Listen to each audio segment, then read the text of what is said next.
Ser podcast. Jesús Callejo, una semana más, bienvenido de nuevo a Ser Historia. ¿Qué tal, Nacho? Ahora pro nobis.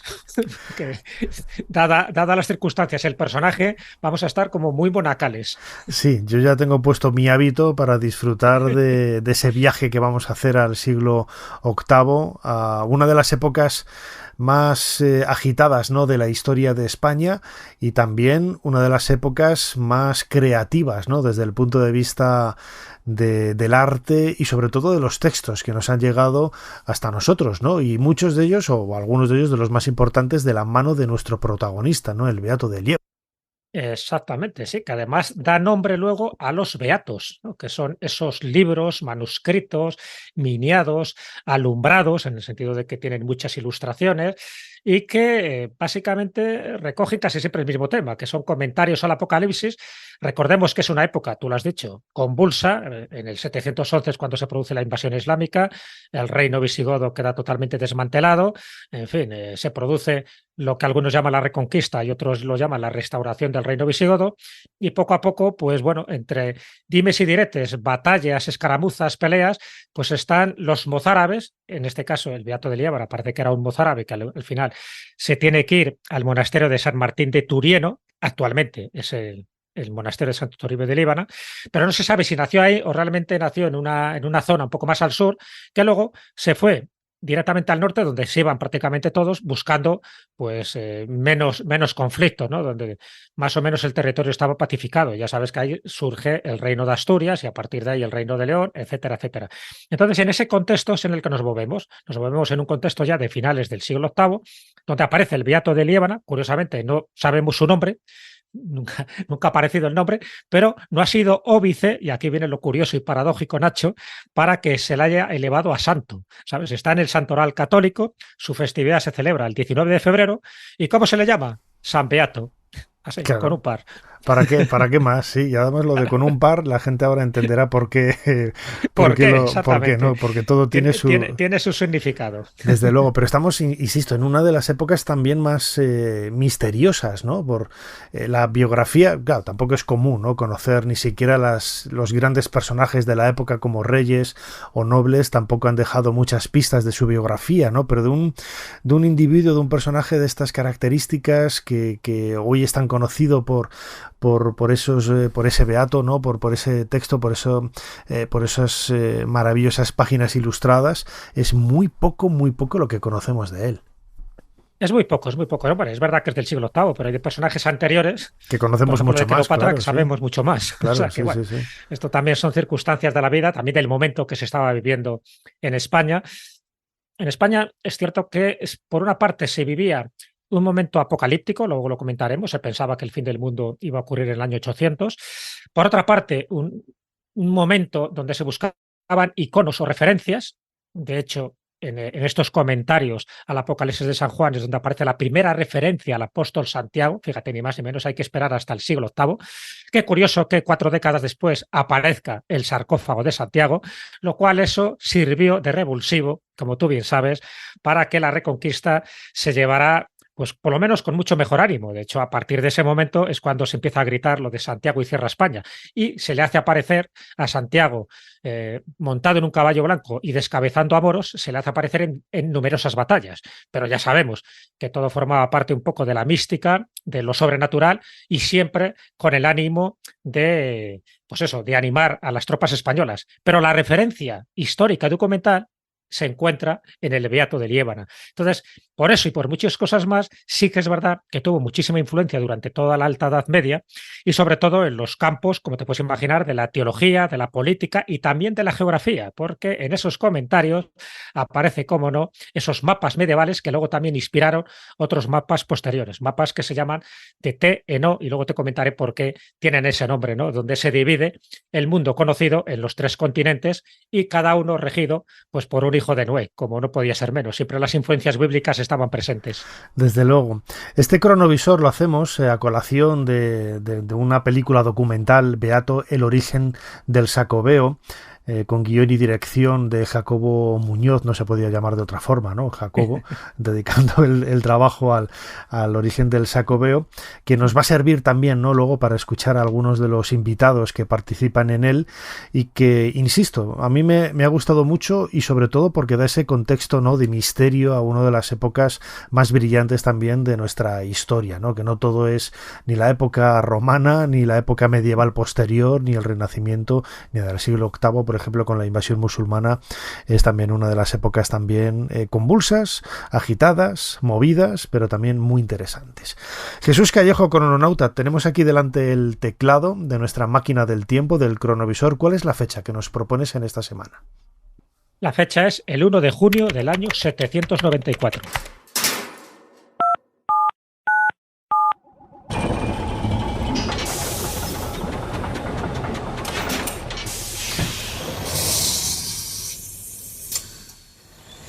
Adelante, pasen. Jesús Callejo les está esperando junto al cronovisor.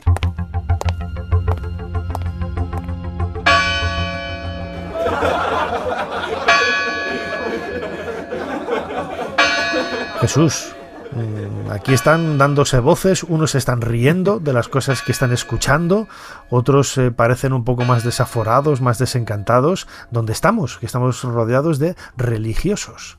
De mucho obispo por aquí. Pues era un concilio, te puedes imaginar, ¿no? En el concilio de Frankfurt. Curioso, porque esta es la primera vez que aparece la palabra Frankfurt.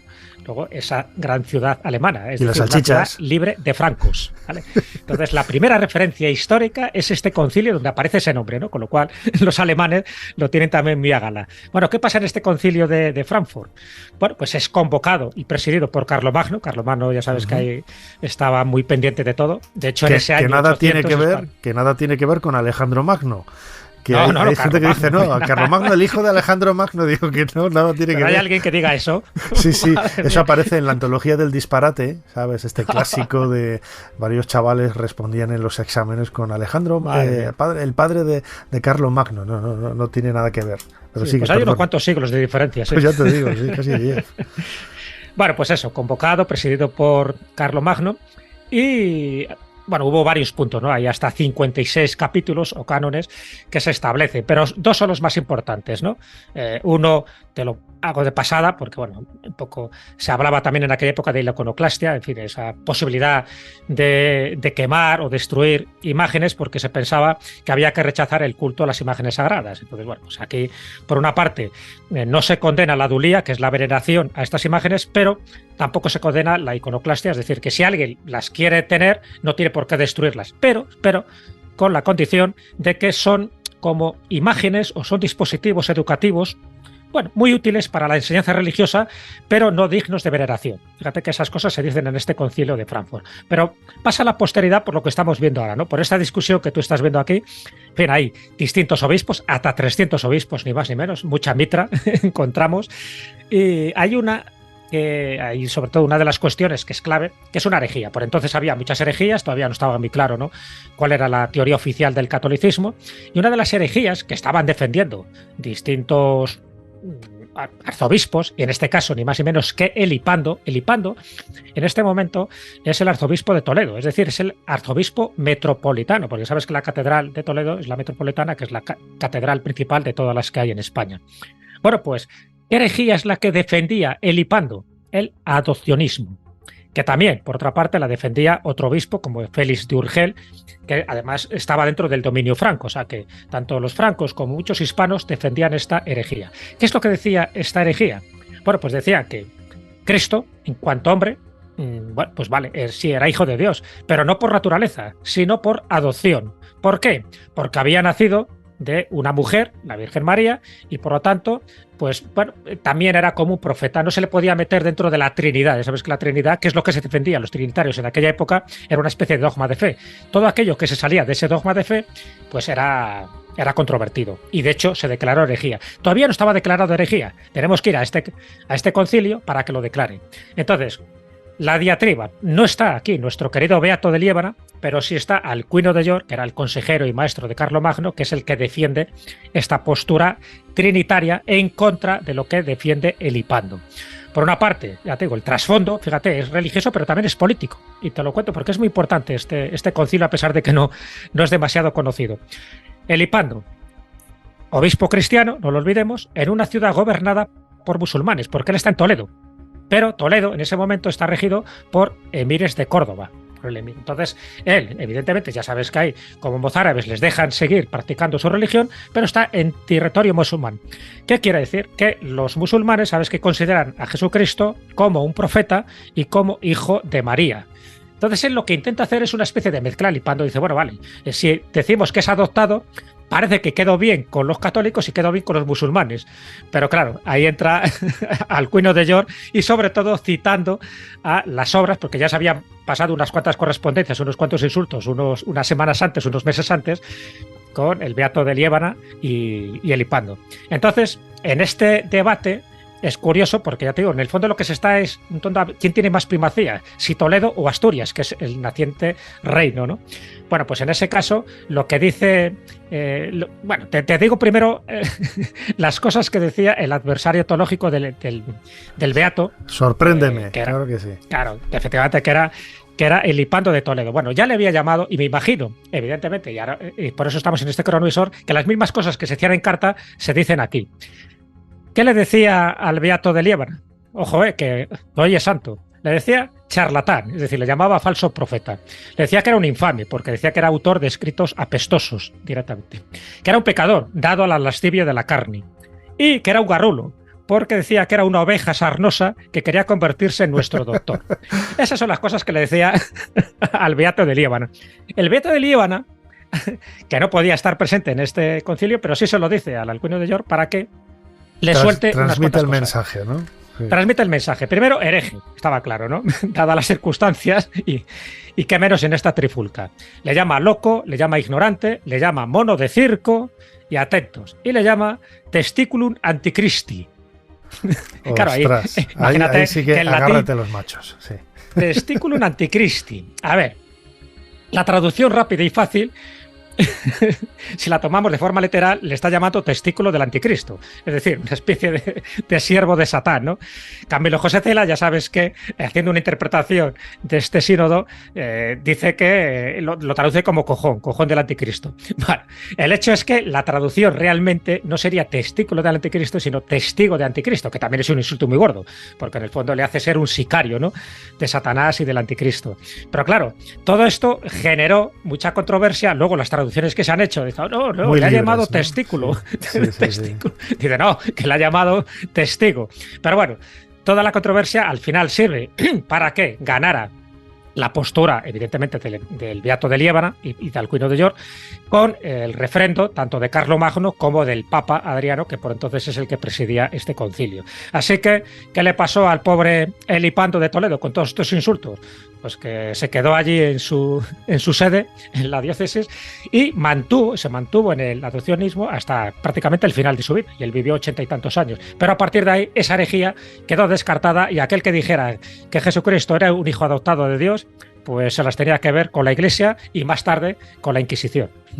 Bueno, es una época, como decía antes, muy singular, ¿no?, en la historia de España y la historia de Europa, ¿no?, con todos los problemas que había en aquel momento de herejías, y en el caso de la península ibérica de ese miedo, ¿no?, de la expansión y de la conquista que ya estaba ya realizada ya desde que entraron en el 711 de los musulmanes en España, ¿no?, lo que era Hispania, entonces la península ibérica. Si te parece, Jesús Callejo, crononauta, vamos a escuchar un fragmento de ese documental que yo mencionaba antes, de esa película documental de Jacobo Muñoz, Beato, el origen del Sacobeo. Vamos a escuchar el testimonio de José María del Val, que es sacerdote franciscano y teólogo, y de Luis García Moreno, de la Real Academia de la Historia, que nos dan un poco ese contexto histórico, ¿no?, de cómo era la España del siglo VIII. Vamos a escucharlo. ¿Por qué huía la gente en bloque hacia los lugares del norte, hacia lugares más seguros, hacia lugares más inaccesibles o recónditos? Muy sencillo. y es que tenían por un lado la evocación de la destrucción que sobre ellos iba a pesar si se hubiesen quedado allí esperando que los avasallaran esos alauitas, esos musulmanes. La evocación es muy sencilla. El norte de África en menos de un siglo había perdido todas las comunidades cristianas, pues por ejemplo de la floreciente iglesia de Cartago, no quedaba rastro de ella. Y entonces, en esa alternativa, no quedaba otro remedio que, si te sujetabas a esa coyuntura del sometimiento, ibas a ser un ciudadano explotado. Vas a pagar 5 veces más que un ciudadano normal de la época. Y en segundo lugar, si no te prestabas a ese trato donde tenías que rendir vasallaje al rey, al emir o al sultán moro, entonces sencillamente te convertías en un mártir. La España goda era sin duda el hogar de la principal cultura escrita de todo el occidente europeo, muy superior a lo que sucedía en Italia y por supuesto muy superior a lo que sucedía en las Galias, en los reinos francos. En el fondo, termino, el renacimiento carolingio no se puede explicar sino por la presencia de la gran cultura literaria de la España del siglo VII. Entre los clérigos y nobles emigrados hacia el norte se desarrolló una de las figuras más importantes de la cultura medieval en Europa. Un monje, Beato de Liébana.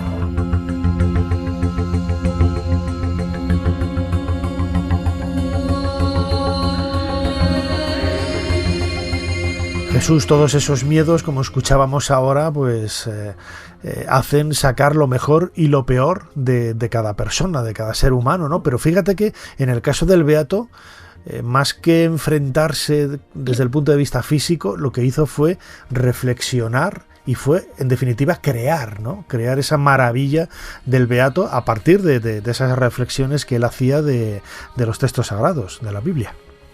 De hecho se llama así, ¿no? Los comentarios sobre el Apocalipsis. El Apocalipsis es verdad que entonces y ahora sigue siendo un libro pues muy críptico, muy simbólico. Algunos dicen que esos acontecimientos ya pasaron, otros decían que estaban por venir. En aquella época te puedes imaginar que pensaban que era también inminente, pero lo mismo pensaban en el siglo III y en el siglo IV. Uh-huh. Y ya no te digo en el año 1000, con el milenarismo. Pero bueno, en este caso sí que se producía pues una serie de controversias sobre la interpretación de lo que supuestamente dijo San Juan.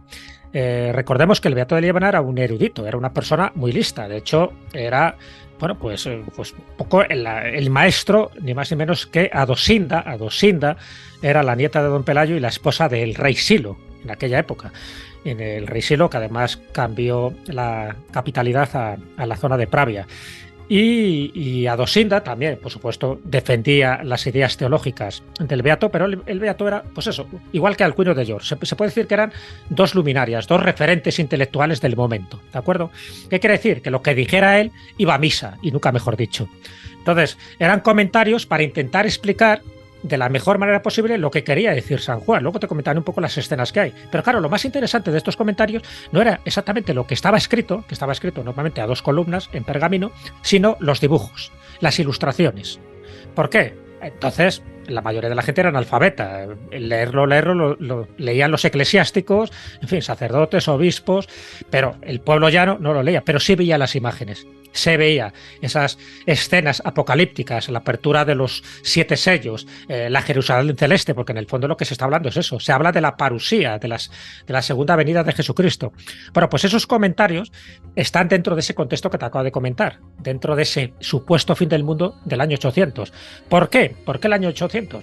La verdad es que todo tenía que ver una serie de interpretaciones del libro de Daniel y de otros textos, pues evangélicos, pero sobre todo porque hubo vamos a llamarle así, como 2 profetas que sí designaron ese año 800 como posiblemente no tanto del fin del mundo, sino del fin de los tiempos, ¿no? Que es muy distinto. No es que llegara un meteorito y lo destruyera todo, sino que llegaría Jesucristo e intentaría imponer un nuevo orden social cristiano, católico, echando a los herejes, a los apóstatas y a los que no fueran evidentemente cristianos. Uno es, por una parte, Sexto Julio Africano. Julio Africano, estamos hablando de un personaje del siglo III, que ya él estableció que el fin del mundo o era en el año 500 o en el año 800. Como en el año 500 no había ocurrido nada, se pensaba que en el 800 iba a ocurrir una gorda. Y por otra parte... Por eliminación, ¿no? Por eliminación, claro. Dije, bueno, claro, porque Julio el Africano, otro tío listo, ¿no? Que también interpretaba a su modo pues todo lo que aparecía en el Antiguo Testamento. Bueno, pues el año 800 estaba como flotando por ahí, ¿no? Siempre, igual que nos pasó a nosotros con el año 2000 y luego con el 2012, pues estaba por ahí flotando. Pero es que encima, para colmo, alguien posterior, como es Gregorio de Tours, que era obispo de Tours, él estableció ese fin del mundo entre el 799 y el 806. Claro, el 800 estaba ahí, siempre estaba presente. Y evidentemente, fíjate que Carlomagno, cuando él se corona emperador, y lo hace, como bien sabes, San Pedro en Roma, por el Papa León III, lo hace en el año 800, porque también había una profecía diciendo que los imperios terminarían salvo que resurgiera otro nuevo imperio. Entonces, Carlomagno, sabiendo esta profecía, se hace coronar justo en el año 800 para intentar contrarrestar, si es que había que contrarrestar algo, la maldición de esta profecía. Evidentemente tampoco pasó nada en el año 800 y la siguiente fecha del fin del mundo fue el año 1000. Pero bueno, dentro de ese contexto están los comentarios del Beato. Y no solo estos comentarios del Beato de Liébana, que son los más importantes, sino las copias que posteriormente se hacen de este Beato. De hecho, los libros que se hacen comentarios al Apocalipsis no son copias exactamente del Beato de Liébana, pero los libros posteriores que se hacen también ilustrados, miniados sobre el Apocalipsis se llaman Beatos. Y se llaman Beatos gracias a nuestro personaje. No sabemos si era cántabro, si era leonés, algunos dicen que era andaluz, pero el hecho es que el Beato de Líbano creó una escuela, creó todo una estructura y sobre todo un elemento digno de copiar en años y siglos posteriores.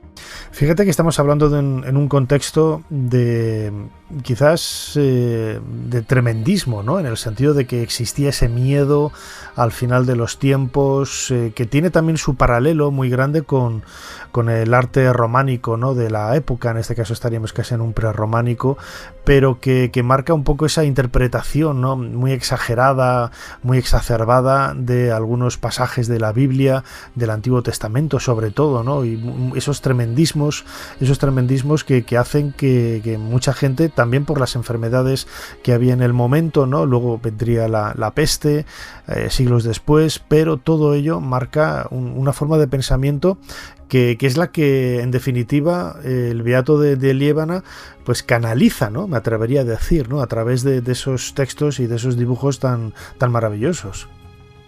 Sí, los canaliza por eso, porque, ya te digo, primero, porque era una persona muy influyente, muy carismática, le tenían mucho aprecio, evidentemente, además él llegó incluso a abad, ¿no? Del monasterio de San Martín de Liébana, y fue abad hasta su muerte. Y estos comentarios, pues está claro que pasaban de mano en mano, son de los que en los escritorios copiaban. Recordemos que en esta época no se había inventado la imprenta, por lo tanto todo era a base de manuscritos, de copiarlos en los escritorios y de conseguir muchas diotrías, los pobres monjes, ¿no? Que no paraban de copiar y copiar. Que por cierto, de ahí surge un poco también la historia de las maldiciones de los libros, ¿no? Quien robe este libro, que caiga en el infierno eterno, que es un poco una copia también de las maldiciones egipcias. Pero por eso, porque costaba tanto copiar uno de estos manuscritos, uno de estos códices, aquel que lo robaba era para matarle. Y por eso había maldiciones de todo tipo. Entonces, claro que sí, en ese momento esos comentarios, ya digo, que servían un poco de referencia para entender un poco lo que decía San Juan en el Apocalipsis y luego para que la gente viera de forma muy gráfica, como si fuera un cómic, para que viera cómo podía ser esas 7 iglesias de Asia, la aparición del Cordero a los justos, las escenas de los apóstoles, el Cordero rodeado del tetramorfo. Estas son distintas láminas, ¿no? Distintas imágenes que aparecen en este beato y que luego en beatos posteriores. Y claro, la Jerusalén celestial, por ejemplo, con las 12 puertas, con esos arcos de herradura, el verlo, pues entraba por los ojos, o la apertura de los 4 primeros sellos. Ahí aparecen por vez primera representados y dibujados los 4 jinetes del Apocalipsis. Ahí está representado el caballero, que además con un caballo de color rojo que representa la guerra, con un caballo de color negro que representa el hambre, con un caballo de color amarillo que representa la muerte, y luego, como no, también con Cristo ahí coronado, victorioso, en un caballo blanco. Es decir, que todo esto la gente lo veía y decía, madre mía, esto es lo que nos espera. Pero claro, lo que nos esperaba, o lo que les esperaba en aquella época, no era tampoco algo tremebundo, era, bueno, tiene que llegar un momento donde va a haber una batalla. Por cierto, lo que decían los judíos con el Armagedón era algo parecido. En el fondo, las fuerzas del bien contra el mal, las fuerzas de la luz contra la oscuridad. Pero dentro de esa batalla, que es lo mismo que dicen los musulmanes con el Mahdi, con este Mesías del final de los tiempos, que ellos lo llaman la hora, el famoso Armagedón sería la hora. Bueno, pues al final de esa batalla, ¿quién gana? Los justos, ganan los que estén, ¿no? a favor de la religión cristiana. Entonces también lo veían como algo esperanzador, diciendo, bueno, pues llegarán momentos de tribulación, pero luego llegamos a la Jerusalén celeste. A pesar de que el apologético elevó al monasterio lebaniego a las más altas esferas teológicas, sin duda la obra más célebre de Beato son sus Comentarios al Apocalipsis. Durante los 5 siglos siguientes, este libro fue transcrito infinidad de veces, profusamente ilustrado en estilo mozárabe. Estos códices, conocidos como beatos, de los que se han conservado más de 30, destacan por sus miniaturas de vivos colores. Beato trata de esclarecer el significado del último libro del Nuevo Testamento, el Apocalipsis, redactado por el apóstol San Juan, en el que se describen los sucesos del fin de los tiempos. Beato escribe sus comentarios al Apocalipsis porque es consciente de la necesidad de seguir explicando el último libro de la Biblia de difícil intelección. Para ello recurre a los comentaristas bíblicos más importantes, que son los padres de la Iglesia, y uniendo sus textos y utilizando aquellos más apropiados para cada fragmento, para cada versículo de Apocalipsis, ir esclareciendo esos pasajes. El año 800 era una fecha límite, porque se supone que se cumplían 6.000 años desde que Dios creó el mundo y 800 años desde que Cristo vino por primera vez. Y aunque en el Evangelio está dicho que nadie conoce el día y la hora, pero el año 800 era el límite, se acercaba cada vez más, la gente tenía más miedo, porque podía suceder en cualquier momento. Cometían el mismo error que cometemos nosotros cuando leemos el libro del Apocalipsis, porque vemos las desgracias que suceden, o sea, epidemias, guerras, y pensamos que ya estos son las señales claras que el mundo se va a acabar. Pero para Beato no significaba esto el libro del Apocalipsis. Él lo leía de tal forma que no se trataba de la aniquilación del mundo, se trataba de la aniquilación del mal. Con lo cual, si una persona se portaba bien, si era buena persona, no tenía nada que temer. Porque en realidad el Apocalipsis habla a cada persona y Beato lo recalca, dice literalmente, cuando cada uno sale de este mundo, o sea, muere, es para el fin del mundo. Con lo cual el Apocalipsis es la historia de cada uno de nosotros.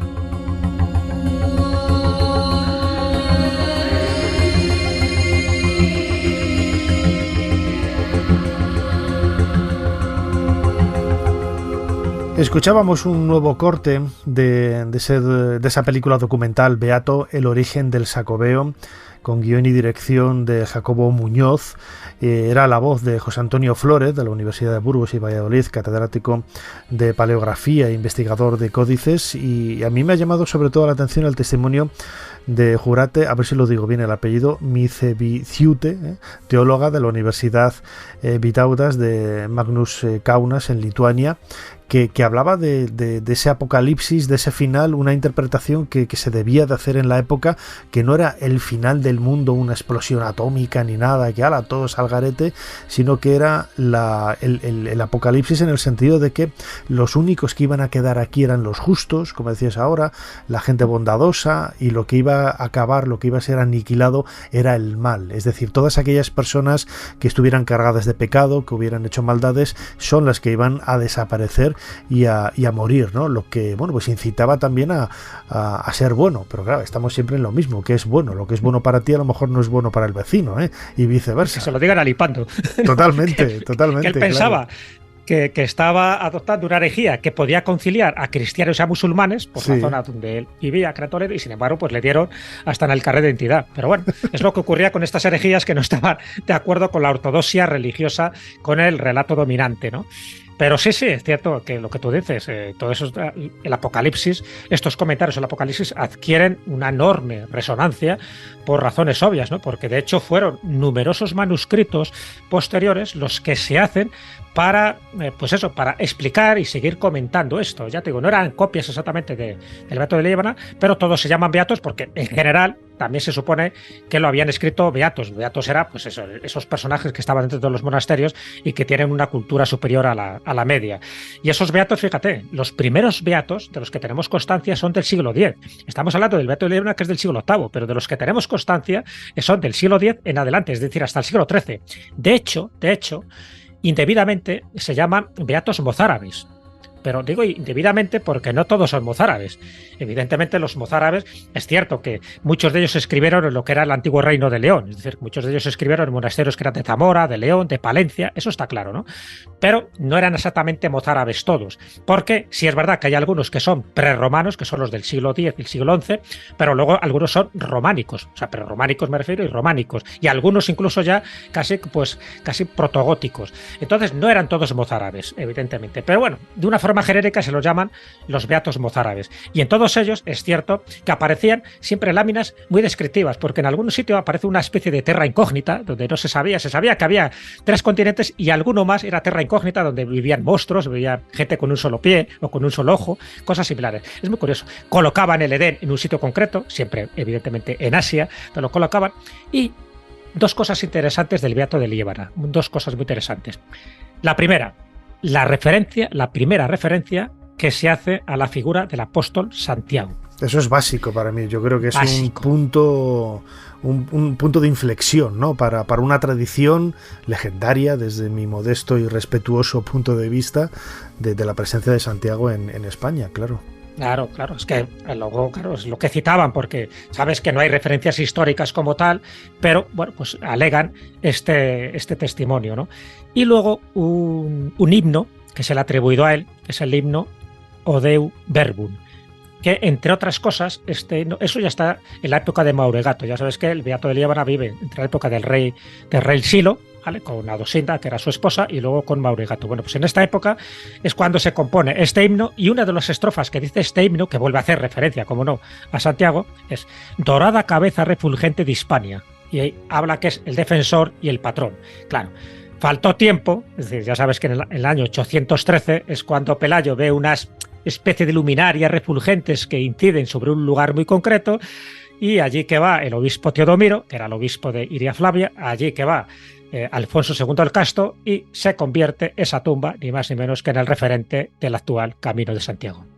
Todo un referente que tiene su aspecto legendario, pero que a mí lo hemos dicho muchísimas veces aquí, no nos cansaremos, ¿no? Tan legendario que al final se convierte en casi real, ¿no? Que es también uno de los aspectos más atractivos que tiene el estudio de estas tradiciones, ¿no? Que nos dan identidad, nos dan personalidad y nos dan carácter, ¿no? Si no tuviéramos absolutamente nada, pues estaríamos vacíos, ¿no? En un mundo casi tenebroso, ¿no? Me voy a poner un poco más negativo en este sentido, ¿no?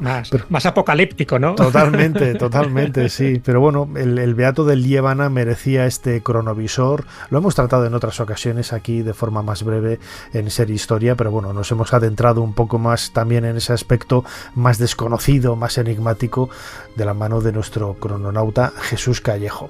Jesús, como siempre, muchísimas gracias una vez más por habernos ayudado a hacer un poquito más de historia. Pues nada, muchísimas gracias a ti, y siempre es un placer hacer un poquito más de historia. Hasta la próxima semana. Suscríbete a Ser Historia. Todos los episodios y contenidos adicionales en la app de Cadena Ser y en nuestros canales de Apple Podcast, Spotify, iVoox, Google Podcast y YouTube. Escúchanos en directo en la Ser los domingos a la 1:30 de la madrugada.